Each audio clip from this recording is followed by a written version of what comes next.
How's it everyone, Grant here, welcome back to the channel, and today I've got the all-new ZTE Blade 10. And so first off, thanks to ZTE for sending this to me to get an early preview, and typically the Blade lineup has been known for big displays, big batteries, pretty good performance at a very affordable cost. And so the Blade 10 is no exception. This will be retailing for $179, and Visible is also going to be launching a version of this. It'll be known as the Blade 10 Prime, same phone, also for $179. And so the unlocked model, which is what I have here, will be available on ZTEUSA.com, B&H Photo, as well as Newegg. And at that price point, this phone is packing a MediaTek Helio P60 processor. It's got 3 gigs of RAM, 64 gigs of storage with 2 terabyte MicroSD expansion. It has a 32 milliamp hour battery, 6.3 inch 1080p display, and it's going to be running Android 9. No update on whether or not it's going to be getting Android 10, but let's get into the box and see what the phone looks like. And so let's pull this out here. This is probably just some paperwork. You have your SIM tool. You have a thanks for choosing ZTE, the usual quick start guide right there. And let's take a look at the phone. So that's the Blade 10. Not too much heft, actually fairly light. 6.3 inch display. So let's open this up. Take the back sticker off. Left some of that sticker residue. I don't know why they do that, but it's a very shiny back, as you can see here. So very shiny back. This is the black version. Obviously, I'm pretty sure it's going to come in black. ZTE logo right there. And so they're also really pushing the cameras with this phone. So you can see dual cameras on the back. It's got a 16 megapixel main camera as well as a 5 megapixel, probably I'm assuming depth sensor. The camera on the front is also a 16 megapixel camera. And so I'll be testing all the cameras and seeing what kind of performance you're going to get at this price point. Obviously, fingerprint sensor right there. You've got the volume up and down and a red accent power button. Nice touch there. You do have a headphone jack, so headphone jack up top. Type-C, so it does come with Type-C. You have a speaker grill, a primary microphone, and just the SIM tray here on the left-hand side. So let's power this on and check out what's in the rest of the box. So I'm going to assume this is just going to be your charger and your cable, but let's take a look. So it looks like your Type-C cable here, USB Type-C cable, and this is probably your wall charger. This does use USB power delivery, so it should be quick charge. Now whether or not it comes with a quick charge brick, we'll see. And so there it is. I can't really tell, it looks like 9 volts, maybe 1.8 amps. I'm not sure if that's quite quick charging, but we'll test it out. So after cleaning up a bit here, I'll go ahead and set up the phone. I'll pause if there's anything outside of the standard Android setup process.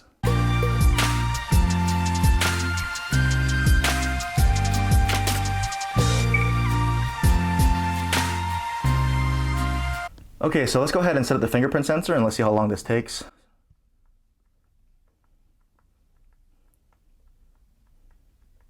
$11, $12, so about 12 taps, pretty quick. We'll add another one. Same thing.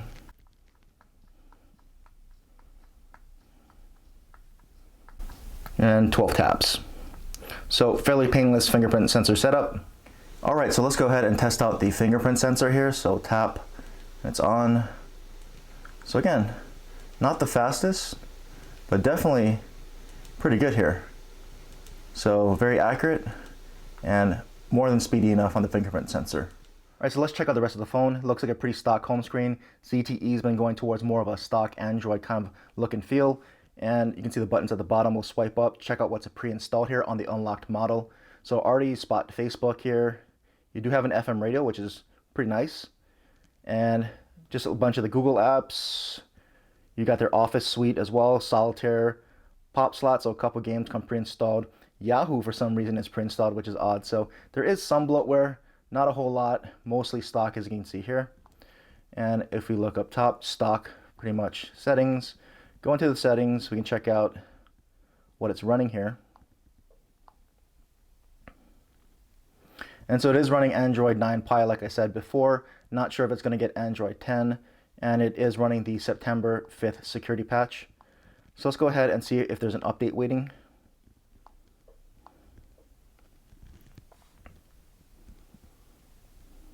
So no updates. So Android 9 September security patch is what you're going to be working with out of the box. No update yet on the phone. So let's go ahead and check out storage. As you can see, you have 51 gigs free, of the 64 total gigs. So because it's mostly stock, it's a pretty light footprint. You're not eating up too much space. You can see the system's only eating up about 3 gigs of RAM, and the pre-installed apps are eating up 1.4 gigs. So still a lot of room, and you still have that MicroSD expansion slot for up to 2 terabytes of expansion if you need it. Okay, so let's go ahead and take a look at the rest of the settings and see what we're playing with here. So off the bat, you can see we have NFC. So even at this price point, you are getting NFC if you use contactless payments like Google Pay. If that's important to you, you do have NFC on board. All right, let's check out this features section here.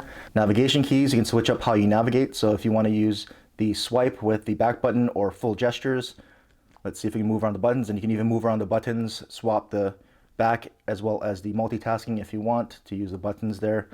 Swipe, let's see what settings we have, just where you put the back button, and full gesture mode, visual feedback for gestures if you want it. So that's pretty much the navigation style settings. And so I'm gonna go with the full gestures. I want to experience what the full gestures are like here on this particular ZTE device. You have record screen, so you can actually go ahead and do a screen recording, and you can set the quality of that here. Scheduled power on and off. You do have gestures and motion, so 3 finger pinch for a screenshot if you want that. You also have auto answer, flip to mute, snooze alarms, change to the earpiece. Let's see. Place your phone close to your ear to change from speaker to earpiece, so it can auto move from speaker to the earpiece without having to select that. That's kind of nice. Touch disable mode. Prevent accidental operation in your pocket, so this is the kind of that pocket mode. So we'll turn that on. And shake to turn on flashlight, so I'll turn that on as well. And so there's also a smart cover option, so I'm not sure if there's an accessory coming for this device or not, but that option is there. Let's check out the battery settings. So here you go, battery detection. So looks like there's some kind of an optimizer, so you can see how your battery is doing, what apps might be running, and kind of further optimize the phone. That's pretty standard on a lot of phones now. Good to see that ZTE has that option here. Let's check out settings. So show battery percentage already on. And we do have our power saving modes. You have power saver, ultra power saver, and battery usage. So there's that. Screen on time, all that good stuff. Display settings, let's see if there's anything special here. So control the font sizes, looks pretty standard. Device theme, so let's put dark. And I'm pretty sure that'll make the pull down dark, just like it did on Pi. So that's there. Sound. So ZTE usually has Dolby audio, so let's see if they have some kind of advanced audio settings here. Advanced. And they have DTS sound, looks like. So let's check out for anything else. Nope, so let's see. DTS sound on board. ZTE usually has some pretty good audio actually, even at this price point. So you have ZTE sound options and some equalizer settings here. Let's check this out. Let's see if we can further customize that. Let's see if there's an EQ in here somewhere. So I'm not finding an equalizer. You can actually try some of these settings and see how they work out for you. I actually kind of wish there was an actual equalizer here. Maybe I'll play around some more and I can find it, but for now I'm not really seeing that. Okay, let's go ahead and check out the security settings. So we know we have fingerprint unlock. So we also have smart lock settings. Let's check that out. And so the usual smart lock settings here, if you want to use on-body detection or if you want to have it always unlock at a certain location. They have trusted face, so that's one version, but it looks like they have a different face verify. So looks like it does have facial recognition, and it's not just the standard face unlock that comes with the smart unlock. So there's an actual dedicated feature for that, so let's go ahead and try that out here.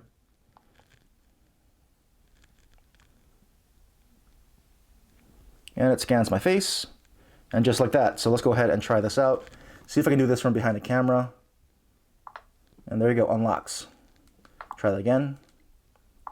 So not the fastest, but still pretty speedy. One more time. So yeah, face unlock is there. I guess a little bit more secure than the standard smart unlock with the face unlock. And it's pretty fast, not the fastest, but definitely more than doable. And so that's pretty much it for the unlock settings. Let's go ahead and screen unlock. Let's go ahead and put something in here. And you can see keyboard's Gboard, so that's pretty nice, pretty stock. And let's see if we have anything else in here. We've got digital well-being, so that's pretty standard for Android. We can actually start using that. And so they do have their Z community, so there's a link to their Z community right there. So if you're not part of the Z community, if you have any questions or comments and you just want to chat with other ZTE enthusiasts or phone owners, go to Z community and check that out. So that's pretty much all the settings. Let's go ahead and see what the home settings might look like. So different wallpapers. So you got some different wallpaper options here. Pretty standard stuff. Let's see.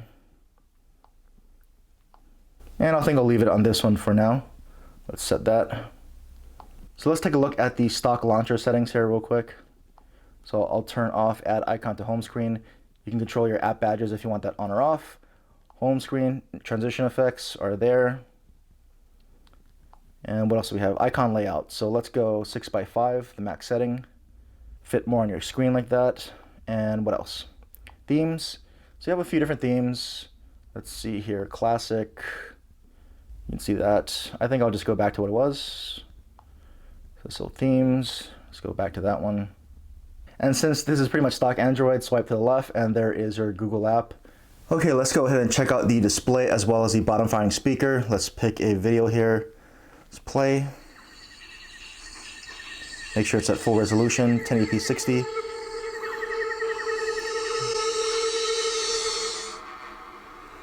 Crank up the volume.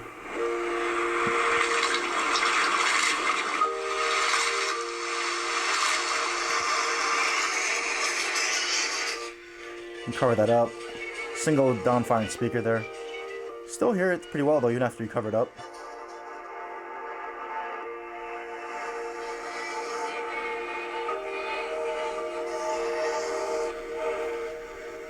So you really have to press down to cover it up, and still you can hear sound through it, so not too bad.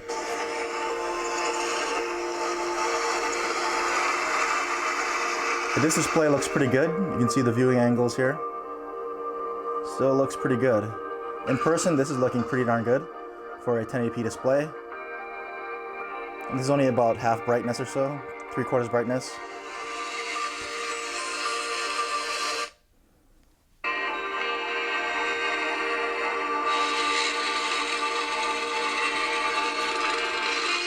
So yeah, display quality looks pretty good. Viewing angles seem pretty good as well.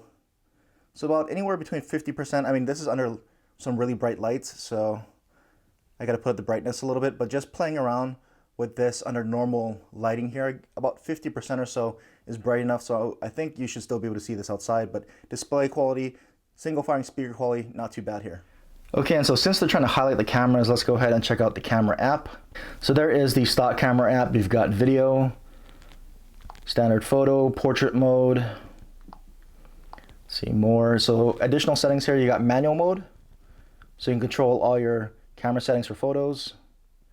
And what else do we have? We've got panorama, bouquet mode. So that's more of your standard bouquet mode where it's pretty much on non-human subjects.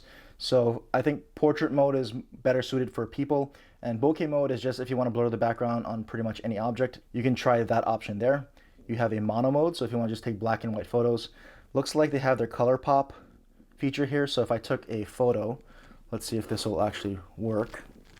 So if I took a photo of a phone here, that's pretty much blue. You can't tell that here, but let's go ahead and see. Select color blue. That color kind of shows through. Let's take the photo. Pretty quick shutter speed there. And that's what that looks like. So you can kind of see the phone is in blue. Everything else is in black and white. It's a pretty dark blue, so it doesn't quite shine through depending on the light there, but you do have that kind of color pop feature on the phone. Other settings, and you do have your standard time lapse as well. So let's see what other settings we've got here. So you've got auto HDR. We can turn off the flash. We don't want flash always on. You've got live photo, so motion photos are there. I always turn that off. I think this is beauty mode. So I don't know a way to turn this off. Let's see. We'll just put it at 0, I guess. So that's on or off. So you can toggle it. If you tap that, it's toggled on. You have different beauty mode settings there, and you can just toggle it back off.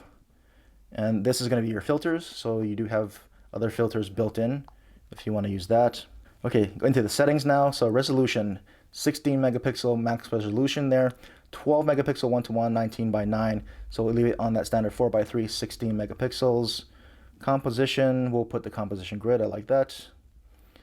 Let's see, shutter tones, we'll turn that off. We'll keep geotagging off. And you can control what you do with the volume key. So pretty standard settings there. Let's go to video and see what we're playing with video. So video, max 1080p off the rear camera, and pretty much otherwise standard settings there. So just for fun, let's go ahead and try to test this bokeh mode here. Let's see what we can bring in. Let's go ahead and bring in this figurine here. See if we can get this on camera. If not, I'll show you the photo anyway. So I'll just go ahead and aim. Hit the shutter. So not too bad. A little bit of a delayed shutter on the bokeh option. You can see it processing, and there we go. So let's see. Not too bad actually. Pretty decent edge detection, even on the antennas there. Usually that's kind of hard to get. So that's not too bad of a background blur there. I'll test this out some more. And I believe you can probably edit the amount of blur here. So if you can see there, bokeh refocus. You pick that and choose how much bokeh you want, more or less. So you can adjust the blur even after you take the shot. And I think you even tap to refocus. So now you can see the phone in the background is in focus and the figurine is blurred. Refocus back on the figurine and he is back in focus. So that's very cool. You can control focus point and the amount of actual blur post shot.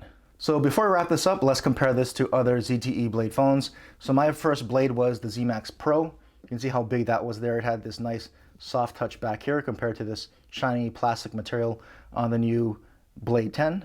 And it's also a lot bigger. So this has that more narrow aspect ratio, 6.3-inch display, and it's also quite a bit shorter. So you can kind of see what that looks like there. Both still very thin. So that's compared to the old Z Max Pro. You've already seen the Blade X Max here, the Cricket version. And so it's still smaller than that. This also was a very big, tall and wide phone.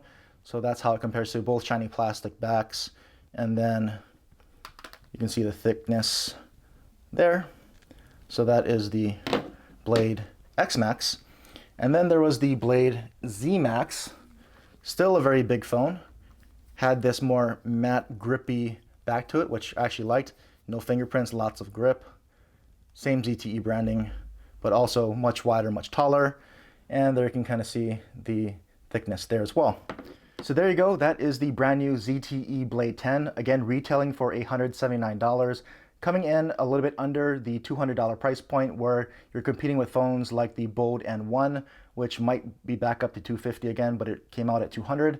There's also the Moto phones, the G7 lineup, as well as the Samsung phones this year, the A series, the A10e and up. So lots of competition around the $200 to $300 price point. ZTE is undercutting them all at $179. And if I'm being honest, I would have wished for a 4,000 milliamp hour battery instead of 3,200 and 4 gigs of RAM at least instead of 3. But given that they are trying to stay well under that $200 price point, the specs still don't seem too bad. And because they're running stock Android, I'll put it through the test and see how it performs over time. But it's a very nice phone, as you can see here. We'll test out the cameras since they are highlighting those as well. So if you have any other questions or comments, leave them down below. Are you going to pick up a ZTE Blade 10? Let me know. And as always, thanks for watching.